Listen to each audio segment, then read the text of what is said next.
Pernah dengar nggak sih ada cerita-cerita yang saking melegendanya jadi bagian dari budaya kita? Cerita yang cuma dengar namanya aja udah bisa bikin bulu kuduk berdiri. Nah, hari ini kita bakal kupas tuntas salah satu legenda urban paling terkenal dan paling bikin merinding di Asia Tenggara, White Lady dari Balete Drive. Coba deh bayangin kamu lagi jalan di tempat sepi pas malam hari. Yang bikin serem itu bukan apa yang kamu lihat, tapi apa yang kamu rasain. Rasa kayak ada yang liatin, kayak kamu tuh nggak sendirian, padahal yang nggak ada siapa-siapa. Nah, perasaan inilah yang konon menyelimuti sebuah jalan di Quezon City, yang jadi jantung dari legenda yang akan kita bedah ini. Oke, sebelum kita kenalan sama si hantu, kita harus kenalan dulu sama panggungnya. Karakter pertama dalam kisah kita ini justru adalah jalannya itu sendiri, Balete Drive.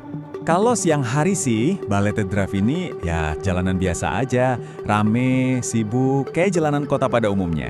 Tapi begitu matahari terbenam, wah suasana langsung berubah total. Lampu-lampu jalan yang remang-remang itu bikin bayangan dari pohon balete yang gede-gede jadi kelihatan aneh, kayak menari-nari gitu. Pemandangan yang tadinya biasa aja, mendadak jadi terasa mencekam. Dan di panggung yang udah serem inilah, inti legenda kita lahir.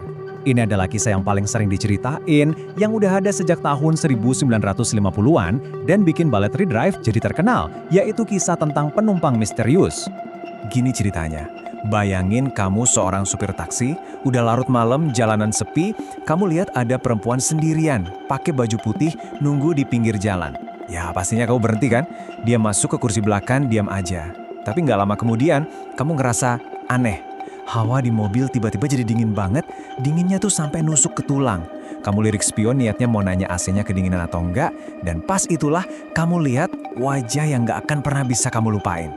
Saking kagetnya kamu injak rem, jantung deg-degan, pas kamu nengok ke belakang, dia udah nggak ada, hilang, lenyap begitu aja. Nah, ini nih yang bikin ceritanya makin bikin merinding. Deskripsi wajah si hantu ini beda-beda. Ada yang bilang mukanya pucat pasi tanpa ekspresi sama sekali. Tapi ada juga yang bersumpah lihat wajahnya itu berdarah-darah, bahkan hancur lebur kayak korban kecelakaan. Kira-kira kenapa ya? Apa karena saking takutnya jadi ingatan mereka kabur? Atau jangan-jangan si hantu ini emang bisa mengubah-ubah wujudnya? Justru karena nggak konsisten inilah legendanya jadi makin hidup dan makin serem. Setiap cerita hantu itu pasti punya pertanyaan utama. Siapa sih mereka dulunya? Dan kenapa arwahnya masih gentayangan?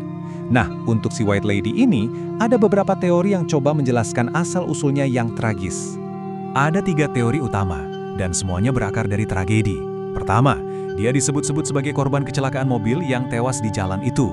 Kedua, yang lebih serem lagi, dia adalah korban kejahatan keji yang jasadnya dibuang di sana. Teori ketiga, arwahnya ini terikat sama salah satu rumah tua besar di sepanjang jalan itu, di mana dulu pernah terjadi sebuah tragedi keluarga. Manapun cerita yang benar, benang merahnya selalu sama, kematian yang mendadak dan gak wajar.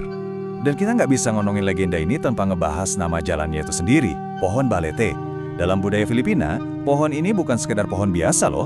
Pohon Balete itu dianggap sakral, tempat tinggalnya para roh, dan bahkan dipercaya sebagai gerbang antara dunia kita dan dunia gaib. Jadi, dengan adanya pohon-pohon balete tua yang angker di sepanjang jalan itu, seolah-olah ngasih izin supernatural buat legenda ini jadi nyata. Tempat yang sempurna banget buat arwah penasaran kan? Jadi pertanyaannya, gimana caranya sebuah cerita hantu lokal yang awalnya cuma dari mulut ke mulut para sopir taksi bisa jadi fenomena nasional yang bertahan lebih dari 70 tahun? Prosesnya tuh kayak bola salju. Awalnya cuma bisik-bisik di antara sopir taksi. Terus ceritanya diangkat ke film horor populer di tahun 80-an. Tiba-tiba aja, White Lady ini jadi tontonan di seluruh negeri.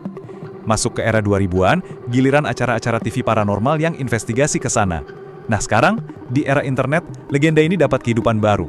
Ceritanya terus menyebar di forum online dan media sosial, memastikan generasi baru pun pasti bakal kenal sama sosok ini.